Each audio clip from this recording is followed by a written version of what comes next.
നമുക്കൊക്കെ അറിയാം. ഇന്ന് ഇവിടെ ജനിച്ചതൊന്നും അല്ല പലതും. ഇവിടെ കൊണ്ടുവന്ന് രാത്രി കൊണ്ടുവന്ന് വിളിക്കുന്നുണ്ട്. കൊട്ടിയിരുന്നം ഉണ്ടാകുന്ന സമയത്ത് എനിക്കറിയാം ഈ അവിടെ ഒരു പുഴയുണ്ട്. അതിൽ പോയിട്ടുള്ളവർക്കറിയാം. പുഴയുടെ ഇപ്പുറത്ത് പള്ളി, അപ്പുറത്ത് ബാക്കിയുള്ളത്. ഇങ്ങനെ രണ്ട് സ്ഥലത്താണ് അപ്പുറത്ത് ഇപ്പുറത്ത് നമ്മുടെ ആൾക്കാർ താമസിക്കുന്നത്. ഇവിടുന്ന് ഒരു പെരുമ്പാമ്പിനെ പിടിച്ചാൽ അവർ അപ്പുറത്ത് കൊണ്ടുവരും. അപ്പുറത്ത് നിന്ന് ഒരു രാജവെമ്പാലിനെ പിടിച്ചാൽ ഇപ്പുറത്ത് പുഴയുടെ ഇപ്പുറത്ത് കൊണ്ടുവരും. ഇതാ സാധാരണ ചെയ്യുന്നത്. അത് അവിടെ മാത്രമല്ല, ഈ വയനാടിൻ്റെ ശരിക്കും വെട്ടിപ്പൂ വയനാട് കൂടുതലടിച്ചു കൊടുത്താൽ വയനാട് അതിന് ഭാഗമായിട്ട് എപ്പോഴും കണക്കാക്കിയിരിക്കുന്നത്. അതുകൊണ്ട് നമ്മളെ സംബന്ധിച്ചിടത്തോളം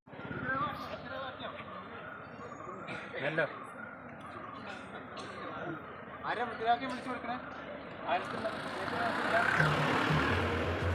മുമ്പിൽ വേണം കേട്ടോ.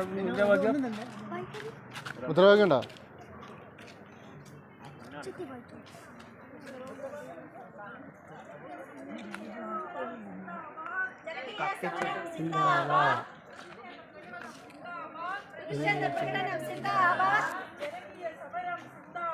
ജനകീയ സമരം സിന്ദാബാദ്. പ്രതിഷേധ പ്രകടനം സിന്ദാബാദ്.